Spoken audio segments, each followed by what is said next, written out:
Welcome to Burlap Teachers. Enjoy the video. You start by confirming prerequisites so nothing interrupts the run. Check Kraken Cache King Legacy is installed, licensed, and that you have a current backup snapshot and a 1.1 config export. Once done, open the admin console and switch to the legacy profile. This forces compatibility mode. Make sure debug logging is enabled so you can watch behavior. Now you're ready to invoke the first utility. Load the legacy cache module and run its sanity check to surface immediate issues. You import the legacy cache module and apply the 0.5 compatibility patch to align APIs. This prevents schema mismatches. Next, map cache keys to your current namespace and set TTLs deliberately so hot items persist. Enable asynchronous write-back for throughput.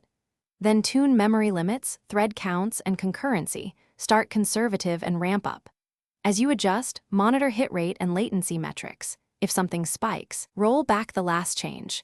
These steps migrate runtime behavior without downtime. You finalize by running full integration tests and validating hit and miss rates plus persistence integrity. Check consistency across nodes. Once satisfied, promote the legacy cache into production during a low-traffic window so risks are contained.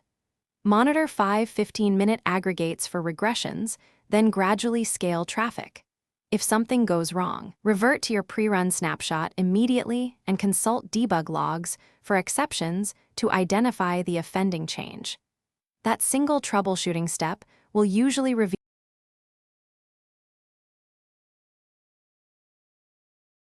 Thanks for watching. Consider subscribing if this video helped you.